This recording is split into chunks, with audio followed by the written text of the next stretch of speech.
Qui dit 1er novembre dit fête de la Toussaint. Seulement honorer tous les saints durant cette célébration n'est pas dédié à un saint en particulier, mais à toute personne ayant vécu leur foi de manière exemplaire, tels que les martyrs, les religieux ou simples fidèles. Ruth Mignolet-Sanzo, Dave Moubele-Pindi et Gérard Mihindou nous plongent dans cet univers pour mieux comprendre cette célébration. Si un certain nombre d'entre eux ont été officiellement reconnus à l'issue d'une procédure dite de canonisation et nous sont donnés en modèle, en ce jour de la Toussaint, les chrétiens célèbrent tous les saints, connus ou inconnus. Parce qu'il y en a qui sont dans le calendrier, mais il y a d'autres qui ne sont pas, mais qui sont des saints. De manière claire, il n'y a pas de saints sur la terre. Nous sommes en pèlerinage, nous sommes en marche vers la sainteté. Naturellement, pour devenir saint, il y a des conditions. Les saints sont des modèles qui nous montrent le chemin vers Dieu. La vie de ces saints constitue une véritable catéchèse, vivante et proche de nous. Nous sommes sur terre pour devenir des saints. Alors faisons un effort, faisons tout pour bénéficier de cette place que le Seigneur nous a préparée. Renforcer la communion des saints nous invite à nous sentir unis à tous les croyants, passés, présents et futurs. On peut déclarer que tel est saint, comme Jean-Paul II. Tout récemment, c'est Jean-Paul II, il est devenu saint. Donc ça, c'est un processus un peu compliqué. Historiquement, la Toussaint a été instaurée par le pape Grégoire au IVe et IXe siècle. La fête de Toussaint, ce n'est pas la fête des défunts. L'Église commémore les fidèles défunts le 2 novembre. Mais on comprend que comme le 2 novembre n'étant pas férié, les gens vont au cimetière le 1er à la Toussaint. Mais bon, c'est toujours bien qu'ils prient d'abord avant d'aller au cimetière. La Toussaint est une fête importante pour les chrétiens car elle célèbre la victoire de la vie sur la mort, l'unité de tous les croyants et l'importance de suivre l'exemple des saints. Et puis, de retour à Libreville, les communautés chrétiennes ont également pris part aux différentes messes organisées ce jour pour rendre un hommage à tous les saints. Fabiola Mengue. Le 1er novembre de cette année n'a pas dérogé à la règle. En effet, la chrétienté a célébré la fête de la Toussaint. Cette solennité puise son contenu doctrinal dans le magistère de l'Église catholique romaine. Ainsi, l'abbé Dimitri Assembeu nous précise la signification. Chaque 1er novembre, l'Église célèbre ceux et celles qui ont été de vivants et lumineux témoins du Christ. C'est aussi pour chaque fidèle l'occasion de présenter à Dieu cet ardent souci de devenir saint et sainte devant sa face. La Toussaint signifie littéralement la fête de tous les saints. Mais attention, c'est là où se cache l'équivoque. Elle ne désigne pas uniquement la fête de tous les saints qui ont été officiellement canonisés par l'Église. En réalité, c'est la fête de tous les saints au sens de tous les baptisés qui sont entrés dans la vie éternelle. À quoi renvoie donc la date du 2 novembre. Si le 2, qui est le jour dédié à la commémoration des fidèles défunts, tombe en semaine, et nous savons que lorsque le 2 tombe en semaine, ce n'est pas un jour férié. Lorsque le 1er tombe en semaine, nous nous rendons dans les cimetières après avoir participé à la célébration eucharistique. Dans la tradition catholique, on croit en effet à l'existence d'un état d'attente après la mort. Il est incarné par le purgatoire. Les interrogatoires doivent être purifiés et lavés de tout ce qui les retient encore loin de Dieu. C'est à leur intention que l'on prie le 2 novembre.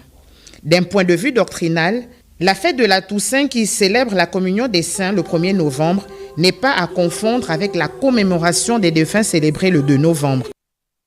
Et sans fausse note, plusieurs familles en ont profité pour se recueillir sur les tombes de leurs défunts.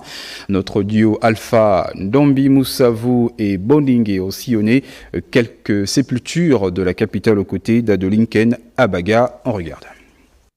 Voilà le scénario auquel se sont livrées ces familles venues se recueillir devant les tombes de leurs parents afin d'honorer leur mémoire. On appose quelques boissons, quelques nourritures pour, en quelque sorte, communier avec eux. Tout ce que nous faisons là, c'est symbolique, pour communier avec les personnes qui nous ont précédés.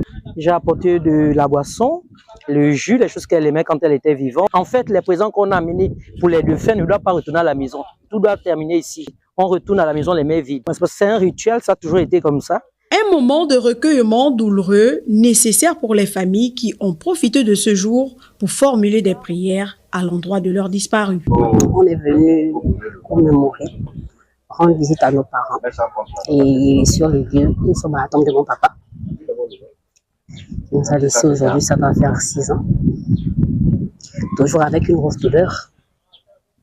Mais nous devons tout simplement rendre grâce à Dieu. Donc on ne peut pas partir sans autant faire une prière pour nos défunts. On a une pensée pour les défunts et pour les bienfaits de ces défunts, les réalisations.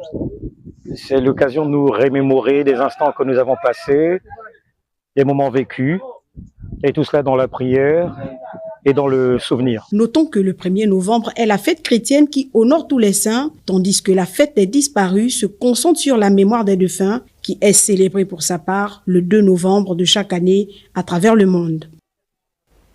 Et tandis que Doris Rose Nkolo et Gérard Mindou se sont rapprochés d'un traditionnaliste et d'un pasteur afin de recueillir leurs avis justement sur les manifestations autour de la fête de la Toussaint et des défunts. On regarde.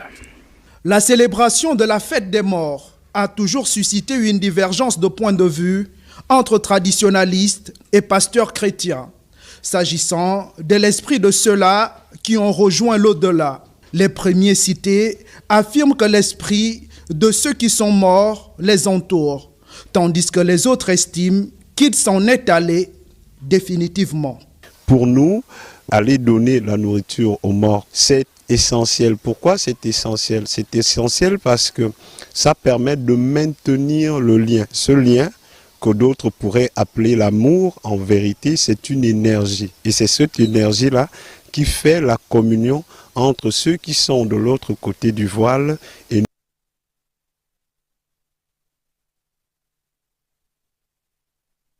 Voilà, nous reviendrons dans nos prochaines éditions d'information avec justement cette actualité. Mais retenez quand même que l'occasion a été donnée aux commerçants de présenter leurs produits aux abords des cimetières. Nous sommes toujours dans le cadre de la célébration de la Toussaint. C'est un reportage signé Evram Bandi Pitake et Jean-Erwan Guéma.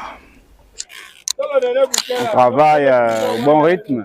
Commémoration de la Toussaint est une occasion pour ces commerçants qui peinent à écouler leurs marchandises d'en profiter pour s'installer aux abords des cimetières afin d'en tirer des profits conséquents. C'est vrai que c'est pas comme d'habitude. Il n'y a pas trop de marches, mais on ne se plaint pas. C'est les moments comme ça qu'on rattrape le temps perdu pendant les fêtes comme ça. On arrive quand même à faire des bons chiffres d'affaires. Voilà, on ne se plaint pas. Dans ces marchés opportuns, on y trouve un peu de tout.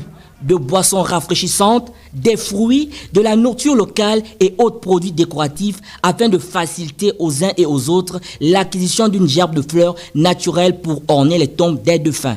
On a pensé à faire au moins un petit quelque chose, penser aux défunts qui sont partis depuis. Donc pour nous, on peut acheter les fleurs au 58 en tout. On revient sur ça, on revient sur Libreville avec. Après, on achète aussi les fleurs naturelles. Après on commence à faire les compositions avec les compositions florales. Et les compositions florales qui commencent à partir de 2000, 5000, 10 000 en montant. Donc chaque fleur a son tarif.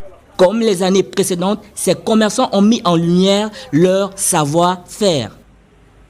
Et voilà qui referme ce dossier consacré à la fête de la